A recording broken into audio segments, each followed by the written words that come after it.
मुलगा मला आहे, मुलगा तुम्हाला आहे, मी तुमच्या मुलासारखा आहे, हा तुम्हाला विनोद वाटतो? आणि मग कालांतरानं समाजामध्ये अपमानाचं जगायचं, मग लोकांनी नाव ठेवायचं, आपण खाली मान घालायची, लोकांनी आपला विषय काढायचा, आपण सहन करायचा. अगोदर सावध झालेलं काय होईल? आता एक तरुण पोर आहे, रात्र दिवस कष्ट करायचे, मस्तपैकी पैसा कमवायचा, जगाचं काय घेऊन बसलं रे? शाळा सुटली 3 वाजता, कॉलेज सुटलं, लगेच एखाद्या दुकानदाराला भेटायचं, हो मी तुझ्या दुकानात 2 तास काम करतो, 5 ते 7, 4 ते 6, 7-8 वाजेपर्यंत ये, मला 500-700 रुपये महिन्याला, 1000-2000 रुपये दे, गाडी का कुल्फी का पावी का, रात्र दिवस कष्ट करायचे, पैसे करायचे. आणि अजून रस्त्याच्या कडेला दिवेवर अभ्यास करणारी पोर आहे, अजून दुसऱ्याच्या भांडे घासून, दुसऱ्याच्या घरी भांडे घासून शिकणाऱ्या मुली आहेत, अजून गरीब लोक लई आहेत, अजून फी साठी रविवारी कामाला जाणार पोरग आहे.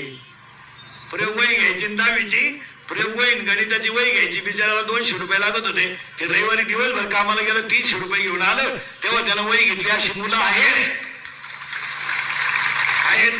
दिवाळी आली, दिवाळीला कपडे घ्यावं लागतील आणि वया पुस्तकाचे पैसे द्यायचे, तर दिवाळीच्या सुट्टीत 15 दिवस 2 घरचे भांडे घासणाऱ्या मुली आहेत. किंवा ते सुट्टीत भांडे घासून देईल तुमचे, वाटलं तर दिवाळीची तुमच्या घरातली सगळी सफाई करून देईल, मला कपडे घ्यायचे, दप्तर घ्यायचे, जेवण तर मी तुमच्याच घरी जेवण, पण मला निदान दिवाळीला चांगले कपडे घ्यायचे. कष्ट करणारी माणसं आहेत, आणि कष्ट करणारा माणूस कधी उपाशी मरतो काय?